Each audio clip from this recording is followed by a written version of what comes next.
যে বাবা তুলসীর মালা পড়লে তাহলে তো আর মিথ্যা কথা বলা যাবে না। ভাবো, মিথ্যা কথা বলার কত শখ, মানুষ মিথ্যা কথা বলতে গিয়ে তুলসীর মালা পড়তে চায় না। মানে মিথ্যাটা বলতেই হবে, মিথ্যাটা কত কম্পালসারি। আবার কি বলছে, তুলসীর মালা পরে মিথ্যা কথা বললে তো তাহলে পাপ হবে। খুব মন দিয়ে শুনবে, তুলসীর মালা পরে মিথ্যা কথা বললে যা পাপ হবে, তুলসীর মালা না পরেও মিথ্যা কথা বললে তাই পাপ। মিথ্যা বললেই অপরাধ। তুলসীর মালা পরার সঙ্গে মিথ্যার কোনো সম্বন্ধ নেই। আর তুমি কি মনে করছো যারা তুলসীর মালা পরে আছে তারা মিথ্যা বলে না?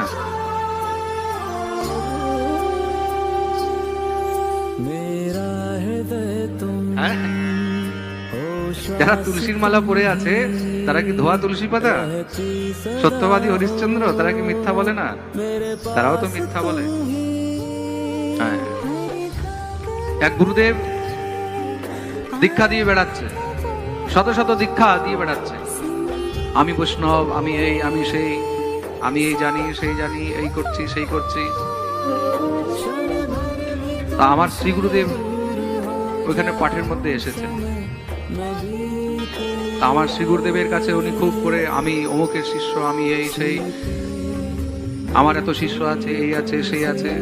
তা গুরুদেব ওনাকে কাছে জিজ্ঞাসা করলেন, তোমার মধ্যে তো আমি বৈষ্ণবতাই দেখতে পাচ্ছি না। সব থেকে প্রথম বৈষ্ণবের স্বভাব হবে বিনম্র। খুব মন দিয়ে শুনবে, বৈষ্ণব হবে বিনম্র। বৈষ্ণব কখনো অভিমানী হবে না। যে বৈষ্ণব হবে, যে হরিভক্ত হবে, সে সবাইকে সম্মান দিতে জানবে। চাहे সে বৈষ্ণব হোক, চাहे সে অবৈষ্ণব হোক, তাকেও সম্মান দিতে জানবে। গুরুজনকে দেখলে সঙ্গে সঙ্গে প্রণাম করবে, দণ্ডবোধ করবে। তোমার মধ্যে তো বৈষ্ণবতাই দেখতে পাচ্ছি না। তুমি যে গুরুগিরি করে বেড়াচ্ছ, তুমি নিজে জপ করো, আহ্নিক করো? হ্যাঁ হ্যাঁ আমি করি। তখন গুরুদেব জিজ্ঞাসা করলেন, আচ্ছা তা তুমি যে জপে বসো, জপে বসার সময় যে আসন শুদ্ধি হয়, আসন শুদ্ধি মন্ত্রটা বলো তো। বাস, বলতেই তো মনে হচ্ছে যে একদম সে কি পালাবে না কি করবে। যেই ব্যক্তি দীক্ষা দিয়ে বেড়াচ্ছে, সবার কাছে খুব উপদেশ করে বেড়াচ্ছে, সে এইটাই জানে না যে জপ করতে যদি বসতে হয় তাহলে আগে আসন শুদ্ধি করতে হয়। বলছে, আরে এটা তো আমি জানিই না। গুরুদেব বললেন, তোমাকে লজ্জা লাগে না? তুমি নিজে কিছু জানো না, হ্যাঁ পাপিষ্ঠ কোথাকার।